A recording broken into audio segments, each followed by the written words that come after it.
जय भीम जय शिवराय।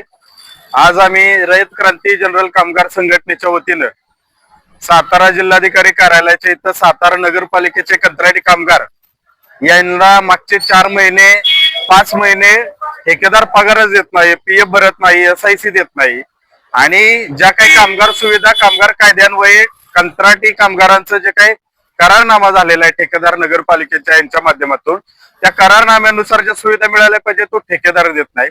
आणि मग ह्या तक्रारी ज्यावेळेस आम्हाला मागच्या काही महिन्यांपासून प्राप्त होत आहेत, या सगळ्या कर्मचाऱ्यांच्या पाठीशी रयत क्रांती जनरल कामगार संघटना उभी राहून आज कामगार आंदोलन आम्ही चूलबंद आंदोलन जिल्हाधिकारी कार्यालयाच्या तिथं आम्ही सुरू ठेवलं होतं।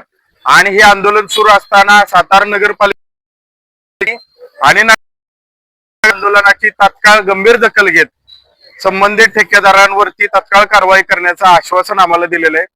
कामगारांचे राहिलेले पगार 7 तारखेच्या आधी संबंधित ठेकेदारांनी तात्काळ 3 महिन्याचे 4 महिन्याचे पगार कामगारांच्या खात्यावरती जमा करायचे। जर नाही केले तर संबंधित ठेकेदारांना काळ्या यादीत पुढच्या 3 वर्षासाठी टाकण्यात येईल, तसंच त्यांचे ठेके रद्द करण्यात येतील।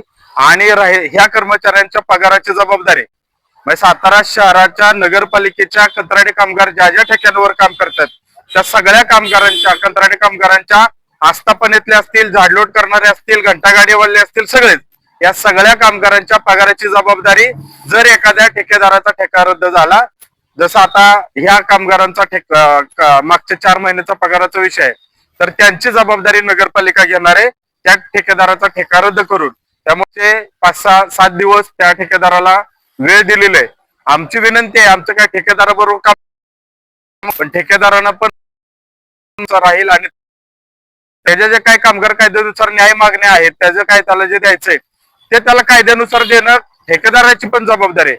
मला ठेका मिळाला म्हणजे मी मालक झालो असं कुठल्याही ठेकेदारानं समजू नये।